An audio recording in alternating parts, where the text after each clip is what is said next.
রামসাগরে রয়েছে ছোট একটি চিড়িয়াখানা, সেটা দেখাবো আজকে আপনাদের। এবং বর্তমানে তো এখন এখানে পিকনিক চলছে, বিভিন্ন স্কুল থেকেও এসছে পিকনিক করতে এবং বিভিন্ন পরিবারের লোকজনও কিন্তু এসছে পিকনিক করতে। সামনে বাস দাঁড়িয়ে রয়েছে, পিকনিকের দল।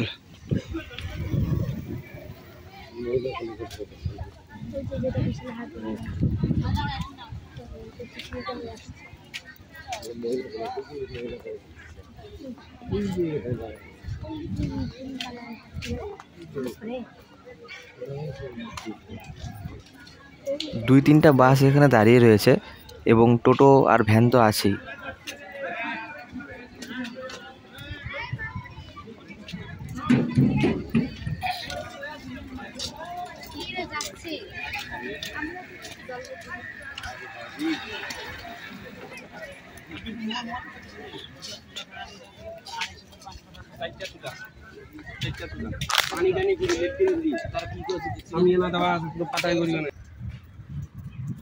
প্রচুর কিন্তু আম গাছ রয়েছে এই রামসাগর অঞ্চলে, আর এখন তো আমের সিজন।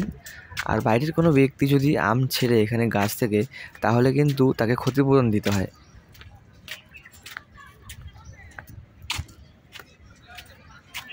এখন আমি আর বুনু যাচ্ছি চিড়িয়াখানার দিকে, দেখি সেখানে কী কী রয়েছে।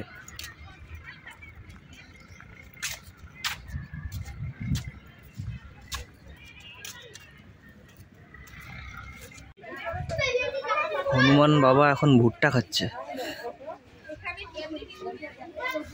বাবা, একটাই নাকি?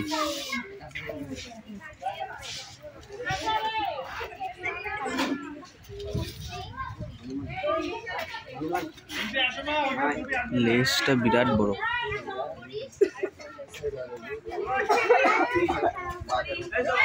ভুট্টা খাচ্ছে।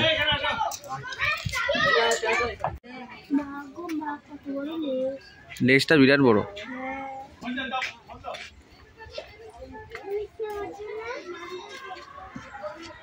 হনুমান বাবা এখন আরামে এখানে বসে ভুট্টা খাচ্ছে।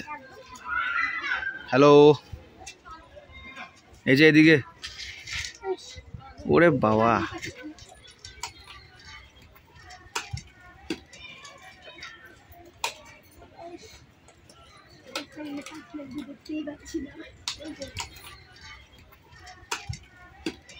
দেখুন একবার হনুমান বাবা কি সুন্দরভাবে খাচ্ছে ভুট্টাগুলো। এখন আপনারা যেটা দেখতে পাচ্ছেন, এই খাঁচাটা হচ্ছে কালিম পাখি। এটা হচ্ছে কালিম পাখি।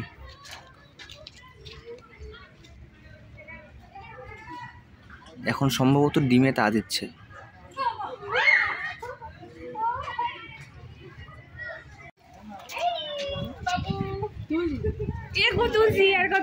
এদিকে আরো 4টা বানর রয়েছে।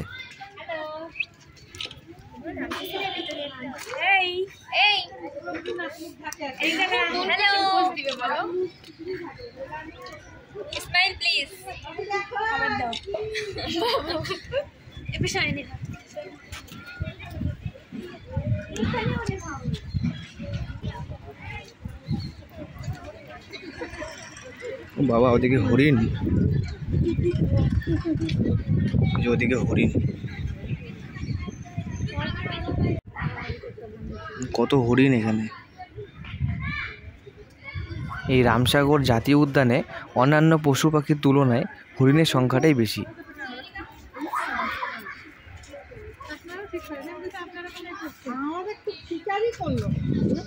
আপনার লোকগুলো যখন দিচ্ছে তো অতই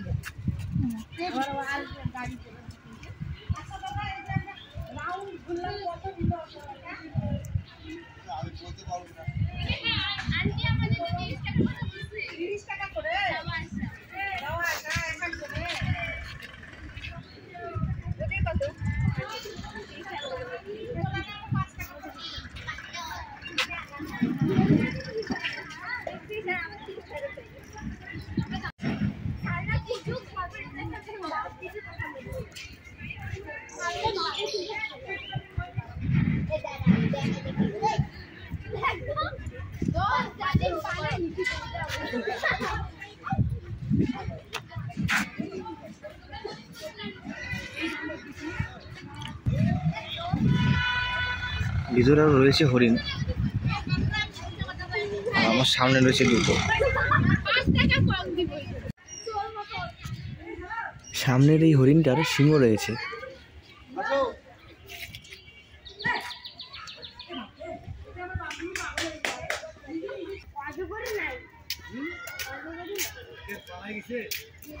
নাই তো, অজগর ছিল নাকি?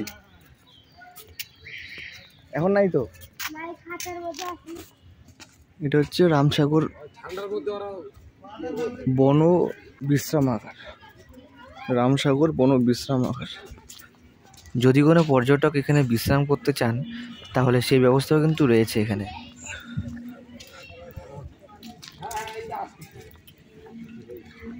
ফুলের বাগান,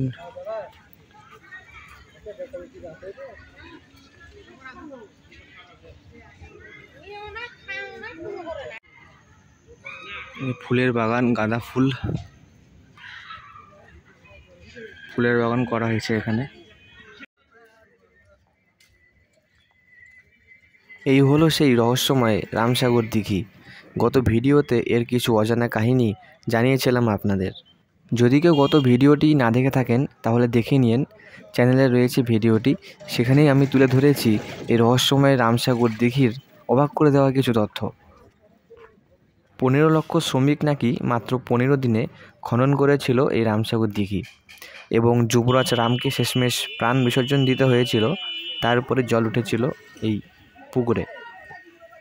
তো যাবতীয় সব তথ্য আমি জানিয়েছি গত ভিডিওতে, সেটা আপনারা দেখে নিন যারা এখনও দেখেননি। সেখানে আমি সব তথ্য জানিয়েছি।